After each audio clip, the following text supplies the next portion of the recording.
CENTCOM Commander Admiral Brad Cooper reportedly suggested stopping the strikes around the Strait because it's no longer proving to be an effective strategy.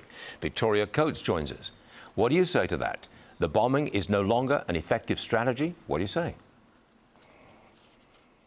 Well, good morning, Stuart. Well, I think if that is indeed correct, I think Admiral Cooper was saying there that we had about 2 weeks worth of military targets left after the main part of Operation Epic Fury, and that we had completed our work there. And so what I think you're going to see is perhaps a shift to more emphasis on the economic front, on Operation Economic Fury. We just got some interesting numbers over the last day or so, which show that Iran's inflation in June was up around 88.6%. I mean, bear in mind how upset everybody in America gets when our inflation is around 4%. So 88.6 is where Iran is, with food at 134%.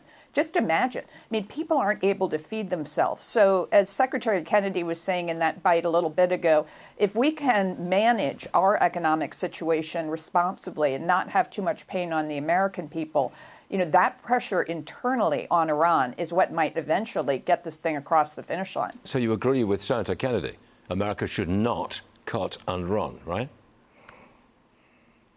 No, I don't see the point. I mean, the president's done what no previous president has been willing to do, which is take major kinetic action against Iran and actually degrade them physically and go after their nuclear program. I think at this point it would be, it would be a waste of time and effort if we were to cut and run, and especially since I think we've set in motion a kind of an inevitable disintegration of the Iranian regime.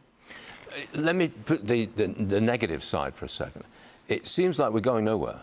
Yes, we've destroyed the military equipment and all that kind of thing, but they can still lob missiles into the Gulf and disrupt shipping. The Strait of Hormuz is still not open freely to oil traffic. There's a sense that we're not getting anywhere with this. No, I absolutely understand that, but that's very much what I'm saying, that we've set events into motion now, and it's going to take some time to play out. And I agree, it is frustrating. I would like nothing more than to see dramatic change in Iran. I would like the Iranian people to have a brighter future, to join the region, to make friends with Israel, all the good things that are on the table for them. I want that to happen, but I think that this will happen better by a more orderly process than by a kind of chaotic revolution. So while it is tempting to want the shock and awe, to have the sudden change, that can also get quite messy. So sure. I think that we need to trust in what's already happening here and just ensure we keep that economic pressure on them on top of the military. Last one, real fast. Would it be acceptable if the straits were still closed by Christmas?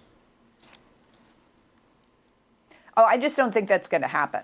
I think the strait is going to be open in a matter of weeks, if not sooner. And I think we're going to see these oil prices stabilizing probably right around $75 a barrel. Got it. We'll take that. Victoria Coates, thanks very much for joining us. See you again soon.